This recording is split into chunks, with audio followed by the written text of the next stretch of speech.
Buenos días. Hoy, jueves 21 de agosto del año 2025, doy inicio a la charla 137 de Radiografía del Imperialismo Británico. Como anticipé el martes pasado, hoy, al referirme al capítulo 89 del quinto tomo, que se está acabando a pasos agigantados, voy a hablar de algo que ustedes no conocen. Yo creo que de 0 a 100 este tema lo pueden conocer el 5%. O sea que vamos a navegar en aguas totalmente desconocidas.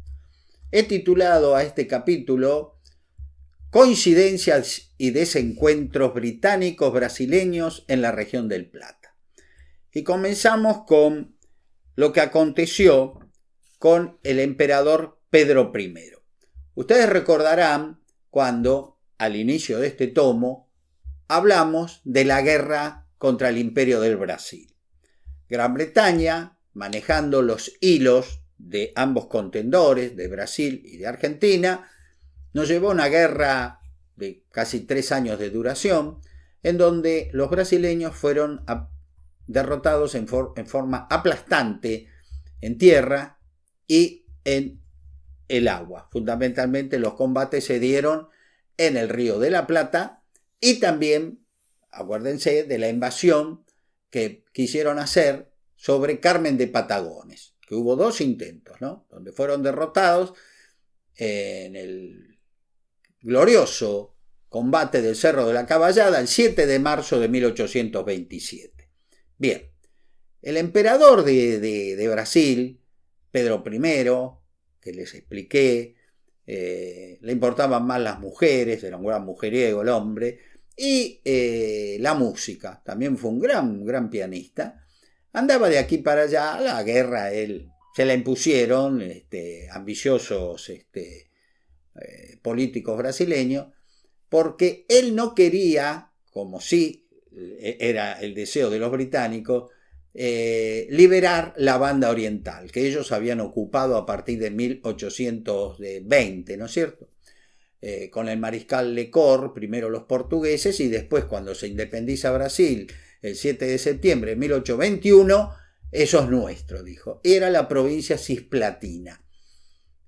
Los británicos decían, no, el Río de la Plata no tiene que ser ni argentino en sus 2 márgenes, y tampoco lo quiero a Brasil en la margen oriental. O sea, tenemos que inventar, esa fue la idea de política británica, los imperialistas, un estado tapón, así se lo denominaba. Y eso va a nacer. Derrotado el ejército y la armada brasileña en esa guerra,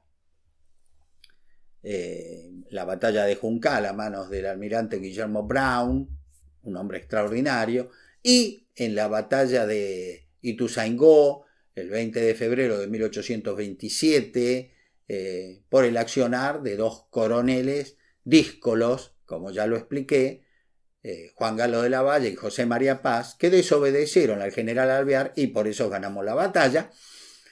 Era tiempo de arreglar cuentas con el emperador Pedro I de Brasil, porque este hombre se le soliviantó a los británicos, que le prestaron muchísimo dinero, lo armaron para esa guerra que tenía que librar a favor de sus intereses.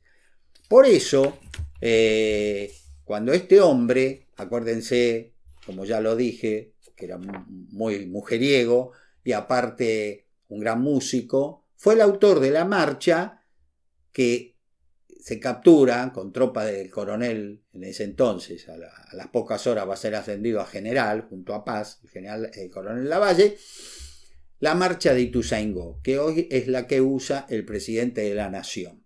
Eso seguro ustedes se acuerdan, así que no voy a volver sobre el hecho. El caldo de cultivo para quitar a este emperador tan díscolo lo va a dar el propio emperador. Cuando a él lo nombran emperador los brasileños, le obligan a jurar que él renuncia para siempre a cualquier intentona de regir Portugal. Recuerden que él era el hijo del rey de Portugal, ¿no es cierto? Juan VI. Y este hombre, cuando el padre con su madre, María Carlota Joaquina de Borbón, hermana de Fernando VII, sé que los estoy enloqueciendo, pero esta fue la historia, vuelven a Lisboa. Este hombre, para ser reconocido emperador, dice: yo renuncio a cualquier interés sobre Portugal. Sin embargo, estando combatiendo con Argentina, en marzo de 1826 fallece su padre, Juan VI, y enterado Pedro I de Brasil se toma un barquito, un barquiño, dirían ellos, y se va a Lisboa para tomar posesión del trono portugués, siendo emperador de Brasil. Un hombre muy especial, ¿eh? Allá, su hermano, Miguel, dice: no, pará.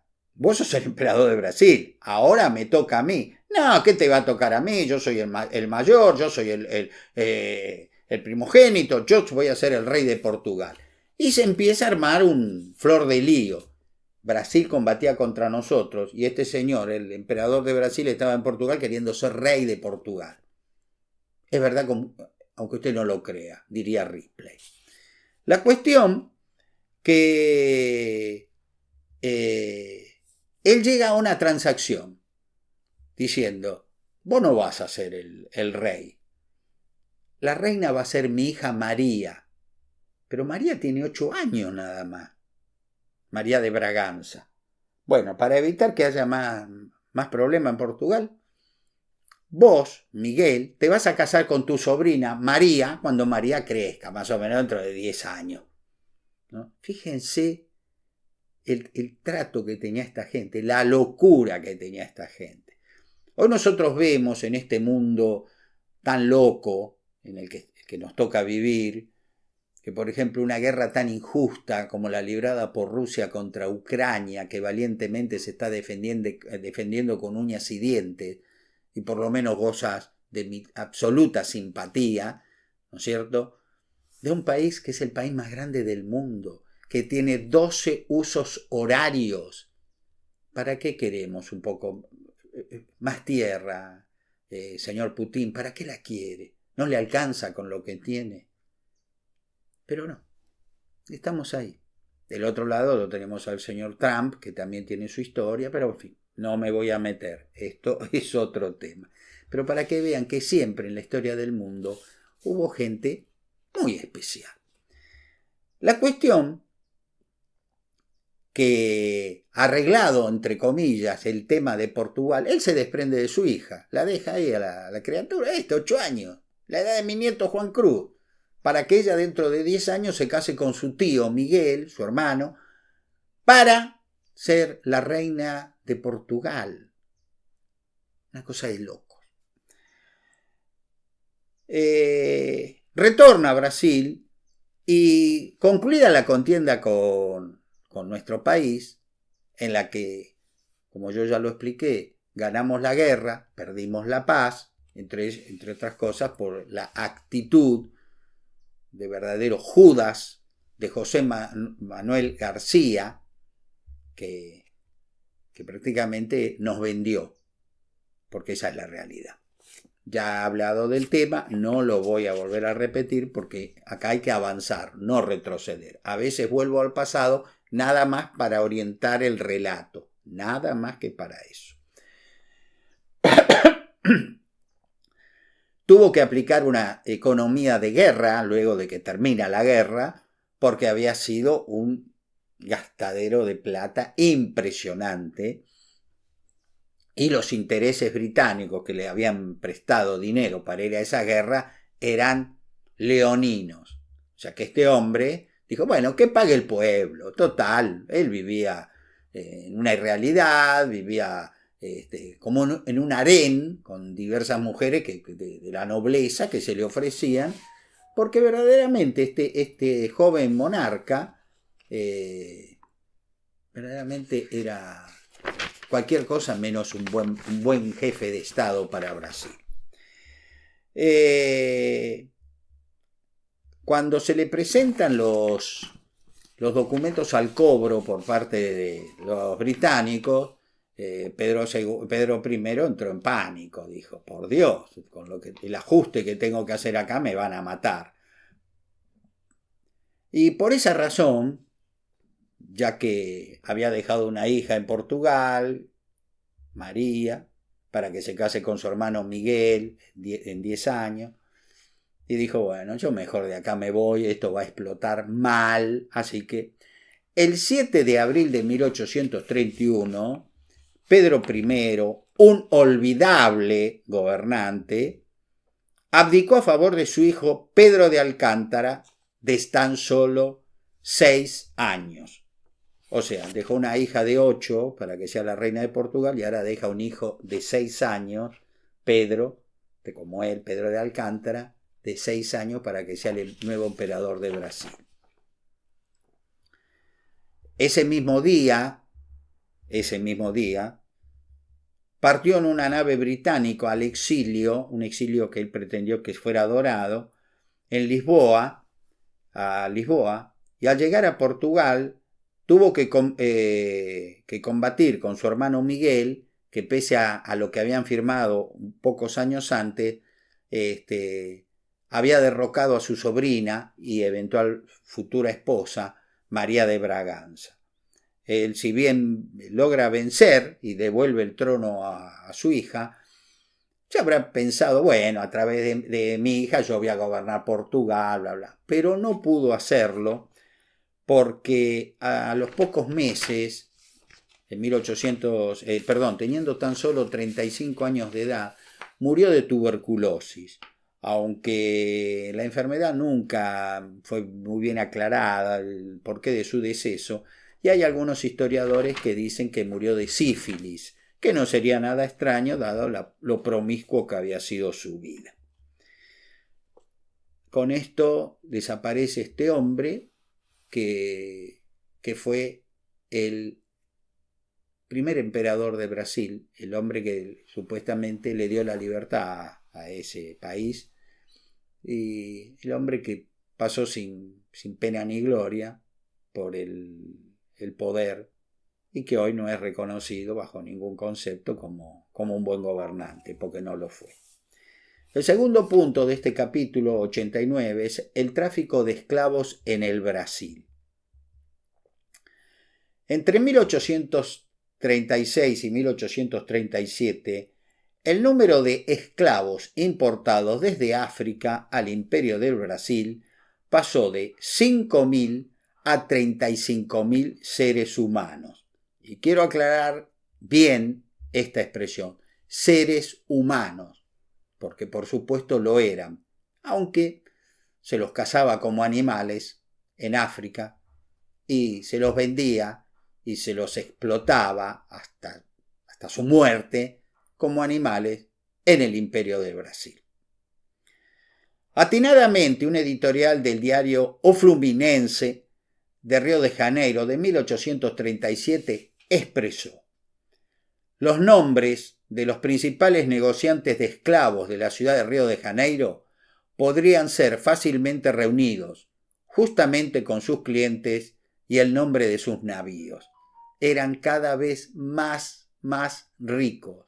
Un esclavo, ahora les voy a relatar el precio, valía fortunas. Nadie quería trabajar. Para eso, que trabajen los esclavos. No hay problema.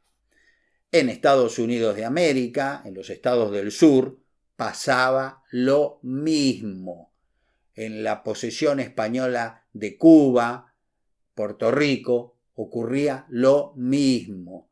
Y en México, que si bien se había independizado de España, ocurría lo mismo.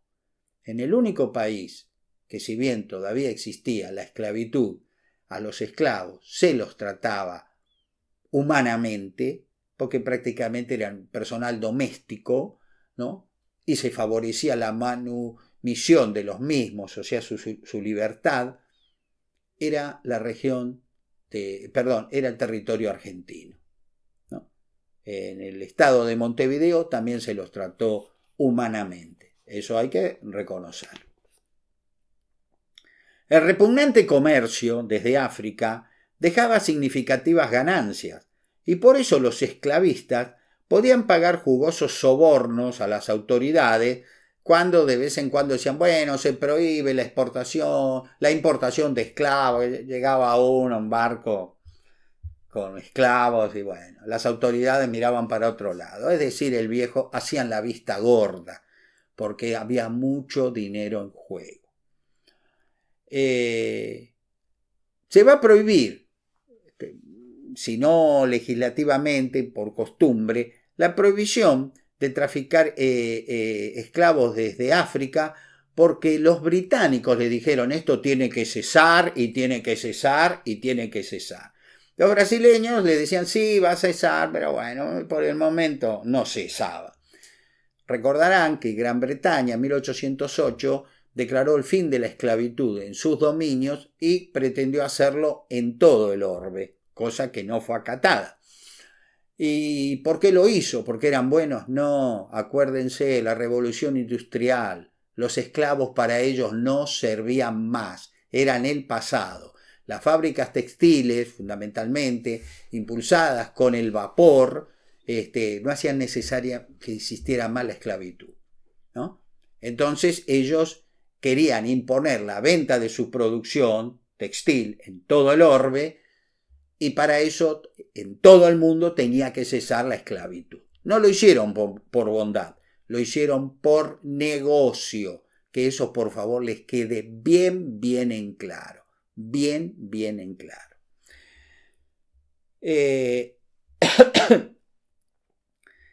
Pero no contaron con que los barcos esclavistas procedentes de África eran fácilmente detectados en el Océano Atlántico por naves de guerra británicas que decomisaban la carga, es decir, dejaban volver a los barcos, a veces se llevaban los barcos enteros, o los devolvían a África o se los llevaban a sus posesiones del Caribe. ¿Y cómo es que los encontraban en la inmensidad del océano? Un barco chiquito. ¿Cómo hacían? Por el olor. ¿Cómo? Sí. Esos barcos se llamaban tumbeiros en portugués. Eran tumbas que navegaban. Morían tantos, pero tantos esclavos. El olor, el hacinamiento de estos pobres seres humanos traídos desde África a Brasil para que los señores del imperio de Brasil vivieran a cuerpo do rey, ¿no es cierto? Ellos sí, pero los esclavos, chao, que hagan lo que quieran. Que sufrieran, para eso nacieron, así se pensaba, aunque ustedes no lo puedan admitir.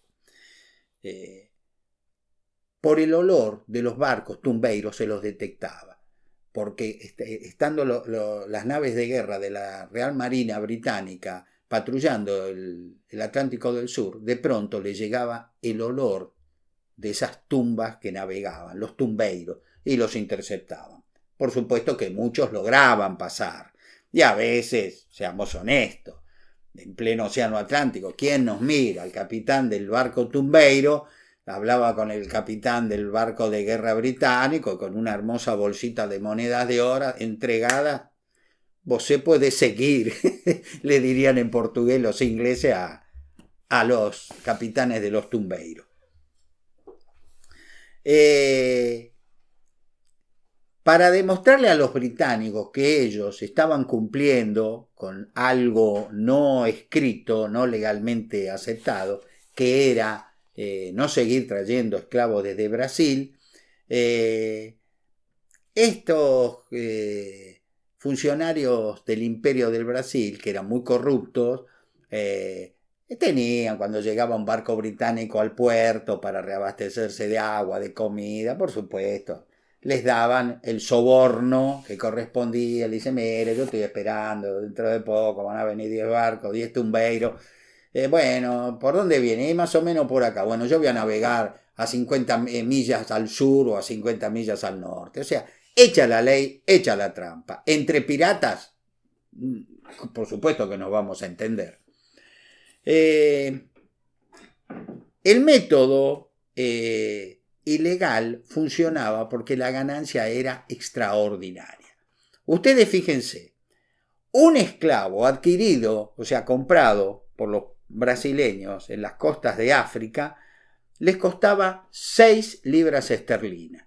Si lograban llegar a Brasil, ese esclavo valía entre 35 y 36 libras esterlinas. O sea que se sextuplicaba el precio. En el barco tumbeiro se metían tantos esclavos que por eso las condiciones de higiene eran paupérrimas y morían muchísimo. No importaba, los moribundos o los cadáveres los tiraban por la borda y que se los coman los tiburones. Así fue la cosa. De esta historia nadie quiere acordarse, absolutamente nadie. Las naves tumbeiras no eran muy grandes, eran más bien pequeños veleros, tenían 20 metros de eslora y vuelvo a repetir, se las cargaba como verdaderas latas de sardina y ahí adentro podían llegar a venir 500 personas apiladas como sardinas. Los que vivían, vivían, los que morían, morían, a nosotros no nos importaba. Total, son tantos. Y todos felices, inclusive los tiburones, que según crónica que alguna vez yo he leído, seguían a esos barcos, porque sabían que la comida dentro de poco les iba a caer por la borda. Si de los 500 esclavos cargados en los tumbeiros llegaban a Brasil 50, es decir, el 10%, 1 de cada 10, era negocio. Imagínense cuando un tumbeiro pasaba esa media. No quiero pensar lo que sería un tumbeiro que llegaba con 300 esclavos. Por Dios, qué locura, qué fortuna. Así que Brasil y muchos intereses creados no querían acatar las órdenes de los británicos. Y entre nosotros, a los británicos, a los capitanes al menos, tampoco les importaba abortar este tema, porque, como ya lo expresé, ganaban todos, absolutamente todos. Bueno, ya he explicado, acá yo detallo cómo fue el fin de el nacimiento de la revolución de los farrapos y cómo va a ser derrotada, acuérdense, con Madariaga, esta revolución en Río Grande do Sul, que quiso ser una república, que fueron aplastados. Yo acá cuento todo cómo fue, pero el que quiera leerlo, si Dios quiere, cuando adquiera la obra, lo va a poder hacer. Para nuestro relato no tiene gran importancia. Ahora viene la sanción de la ley Alves Branco. ¿Qué es esto? En 1845 vencía un tratado comercial firmado en 1825, cuando comenzó la guerra contra la República Argentina, cuando el imperio fue a la guerra contra nosotros, un tratado comercial, un préstamo de divisa que sinceramente se lo puede tratar como altamente leonino, es decir, los británicos obtuvieron todo lo que quisieron, un préstamo, devolvieron los pobres brasileños cantidades impresionantes de dinero, unas ventajas aduaneras vergonzosas, pero en 1845 se acababa. Ese tratado duraba 20 años. El ministro de Hacienda brasileño, de ahí viene el título, Manuel Alves Branco, con respaldo del Partido Liberal, tomó la valiente decisión de denunciarlo. Decirle, bueno, se termina ese tratado, no se renueva, ni loco, Brasil va a ponerse de pie. Ya a los británicos, ustedes no van a hacer lo que quieren como hicieron durante 20 años. Esto es muy importante de entender, mis queridos amigos, porque no solo nosotros fuimos agredidos por el imperialismo británico, Brasil también lo fue. Y todo país que pudieron fue lo mismo. Ellos siempre ganaban, imponían su fuerza. Acuérdense de China, la guerra del opio, lo que ocurrió en la India, en África. Ellos siempre ganaban, siempre. ¿Y cómo ganaban? Por decir, si nos prestaban 1.000, ellos iban a cobrar 10.000. Era así la cosa. Entonces, este ministro brasileño, Manuel Alves Branco, dijo, bueno, hasta acá llegó mi amor. En 1845 se termina este tratado, no lo vamos a renovar y vamos a cobrarle a las mercaderías británicas un aforo muy, muy elevado. Hasta ese momento ellos pagaban aforos muy bajos, pero por la ley Alves Branco, por ejemplo, llegaron productos británicos, que ingresaban a Brasil, un aforo del 60%, cuya importancia demostró que ya los británicos no iban a ser los dueños del comercio. Ustedes fíjense que esto ocurrió en 1845. Hoy estamos en el año 2025. El presidente Trump de los Estados Unidos, Donald Trump, está imponiendo a diversos países el 60, el 50, el 40, discrecionalmente a cada país los derechos de importación. Y fíjense, por ejemplo, a Brasil, que ha tenido alguna disputa con el gobierno entre ambos gobiernos, Trump y Lula, los brasileños tienen que, los artículos brasileños se le cobra a la entrada de Estados Unidos el 50%. México creo que también, la Unión Europea 30%. Es decir, no hay nada nuevo bajo el sol. Por eso es lo lindo de la historia, que a veces nos enseña tanto, porque a veces la historia vuelve a repetirse.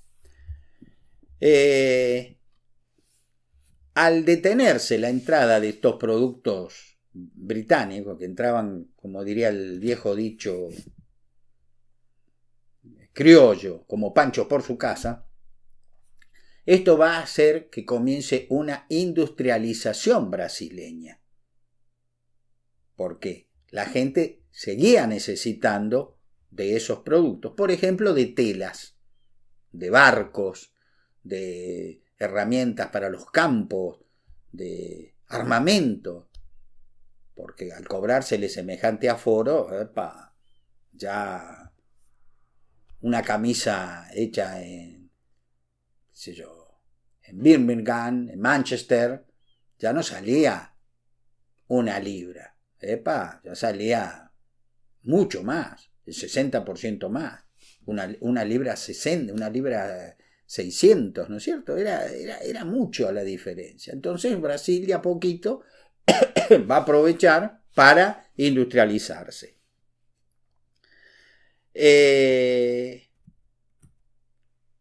Brasil se va a especializar en algo que lo veo lógico, por su gran litoral atlántico, en los astilleros.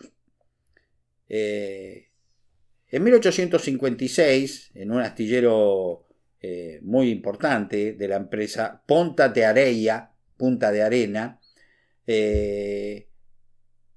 trabajaban 700 calificados, ya en 10 años la gente se hizo calificada, operarios brasileños, más algunos extranjeros. Y se votaron, ¿no? Hasta en ese año, en 10 años, se van a votar 60 vapores, ya no barcos de vela, vapores, ¿no? Impulsados, por supuesto, con caldera. Esto demuestra, como lo hizo el ministro Río Branco, un hombre que pensó que si uno hace un plan con una continuación y que tiene diversas aristas que todos se van complementando entre sí, la cosa puede resultar muy buena.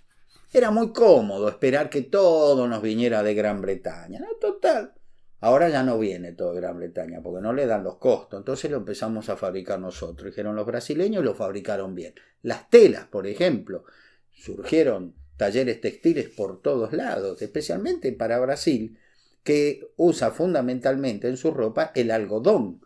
Entonces, ellos antes vendían el algodón a los británicos, que lo compraban a precios irrisorios por ese tratado de 1825, y venían y les vendían la ropa fabricada con el mismo algodón. Bueno, Brasil prácticamente, de a poquito al principio, cometiendo errores, lógicamente, empezó a tener una industria textil. Y la misma cada vez se fue mejorando y fue dando trabajo. Que eso es lo importante, generar trabajo. Los gobiernos tienen que generar trabajo. No tienen que hablar tanto a veces. Hablemos menos. Y trabajo. Como dijo una vez un filósofo español sobre los argentinos. Argentinos a las cosas. Bueno, ahí fue brasileños a las cosas. Y les fue bien. Brasil en poco tiempo hizo así y empezó a subir. Nosotros en ese entonces estábamos en un statu quo porque era el gobierno de Juan Manuel de Rosas, un hombre que no quería los cambios. Ya hemos visto, por ejemplo, con la llegada del ferrocarril, lo que aconteció. Bueno, el próximo punto, que voy a ver si lo puedo terminar en esta charla, es el fin del tráfico negrero desde África. El café, que originariamente se cultivó en el norteño estado de Pará en las primeras décadas del siglo XIX, comenzó a bajar hasta que llega a las cercanías de Río de Janeiro, desplazamiento que alegró sobremanera a los esclavistas cariocas que incrementaron su demanda de negros procedentes de África. Sin embargo, esta alegría les duró bien poco, pues el Parlamento británico, cansado de ver que los tumbeiros seguían llegando a Brasil, decían, acá está pasando algo raro, se dijeron, nuestros capitanes son tan venales que los arreglan en pleno Atlántico y los barcos esclavistas siguen llegando a Brasil. El Parlamento británico va a sancionar la Bill Aberdeen, ¿no? Por lo cual los buques de la Royal Navy ahora podían atacar en aguas internacionales a las naves tumbeiras procedentes de África. Le dijeron, ya no los intercepten más. Donde vean, donde vuelan un tumbeiro, se le acercan, le dan orden de detención. Si pretende, lo hunden, matan a todos. A los esclavos, pobres, víctimas, y a los que los llevan al Brasil. Los hunden, ¿sí? Como la cosa fue muy despiadada, parece que los barcos de la Royal Navy, para controlarla, fueron controladores, digamos, del Parlamento. Estos, para no perder su carrera, hundían todo barco sospechoso, se iba a pique. A otra cosa, mariposa. Ante esta situación, que amenazaba con alterar la economía doméstica de Brasil, los conservadores le propusieron al emperador Pedro II aplicar un paliativo para ir preparando de a poco a Brasil a la supresión de la esclavitud. ¿No es cierto? Y salir de la misma en forma no traumática. Fíjense que en Estados Unidos se termina la esclavitud luego de la cruel guerra civil entre norteños y sudistas desde 1861 a 1865. Fueron 4 años de verdadera carnicería, ¿no? Bueno, para evitar eso, en Brasil se dijo que lo tenían que ir haciendo de a poquito, es decir, que la esclavitud se fuera demostrando que no servía hasta que se diluyera la cosa. Tomando como antecedente lo que había propuesto hace años el senador Nicolás Vergueiro, se creó una sociedad de inmigrantes destinada a incentivar la llegada de colonos europeos que se beneficiarían con el denominado sistema de aparcería, que les permitía, luego de unos años de trabajo, ser dueños de las tierras que ellos trabajaran. Es decir, por ejemplo, se traían un grupo de 100 familias alemanas, que generalmente se radicaron en el sur, en Río Grande do Sul, por esa zona, San Pablo, para trabajar en tierras fiscales. Ellos las trabajaban, las cultivaban y pasado, pongámosles 20 años, por un sistema de la usucapión, esas tierras pasaban a ser de ellos. Entonces la gente, la pucha, les daban tierra, les daban útiles de labranza, que yo, vamos todavía, era muy buena la idea. Así llegaron al país miles de inmigrantes portugueses, suizos y alemanes que, repito, se radicaron fundamentalmente por el calor, no estaban acostumbrados a tanto calor, en San Pablo, Santa Catarina y Río Grande del Sur. Este estado de cosas, sin embargo, va a durar muy poco, porque el miércoles 18 de septiembre de 1850 se promulgó una ley destinada a mantener los grandes latifundios de los terratenientes esclavistas, que en su gran mayoría cultivaban café. Dicha norma estableció que la posesión pacífica de estos inmigrantes europeos no daba título de propiedad, o sea, úsenla, pero no es de ustedes. Esto, por supuesto, no que alteró el principio de la usucapión. No le gustó nada a esta gente, porque había sido una llamada costumbre secundum legem, es decir, según la ley, que había imperado hasta en la época del virreinato portugués del Brasil, por lo cual cualquier persona que se adentraba en las selvas vírgenes y las laboraba, con el tiempo tenía derecho a reclamarlas como propias, lo cual se le concedía, porque él había adelantado, ¿no?, la posesión efectiva del virreinato, en ese caso de portugués de Brasil, y luego de la República, del Imperio del Brasil. Esto que va a afectar el derecho de aparcería fue promovido, vuelvo a repetir, por los esclavistas, los grandes fazendeiros del café de la zona de Río de Janeiro, porque decían, si esto se sigue incrementando vamos a perder nuestra tierra, y en nuestra tierra estamos plantando café que cultivan y que cosechan nuestros esclavos, ¿no es cierto? Los británicos, mientras tanto, no se contentaron con atacar los barcos tumbeiros, sino que directamente fueron a los puertos brasileños, como Macaé, Cabo Frío y Paranaguá, y directamente donde veían un barco que por el olor lo distinguían que era tumbeiro, lo hundían, lo incendiaban, a otra cosa, ¿no? El pueblo, envuelto en una ola de crispación por este ataque pirata tan prepotente de los británicos, mostraba una actitud cada vez más agresiva hacia la figura del emperador Pedro II, al cual directamente lo acusaban de vendepatria. A los británicos no les importó. ¿Ustedes no cobran más aforo? Fenómeno. Pero acá no va a quedar un tumbeiro vivo, entre paréntesis, los barcos no están vivos, quiero decir, a flote, ¿no? La cosa se puso muy, muy tirante. Yo ahora, porque ya no tengo tiempo de explicarlo, esto va a llegar hasta cortar relaciones diplomáticas, fíjense, ¿no? Pero los fazendeiros del café, los reyes del café, se dieron cuenta que ya de África no iban a llegar. Así que, de alguna manera, dijeron, bueno, esclavos necesitamos. ¿Y dónde hay esclavos? En los estados del norte. Entonces los van a ir trayendo como arreando animales. Perdónenme la grosería de la explicación. Yo no digo que fueron animales los esclavos, pero ellos sí los trataban como tales.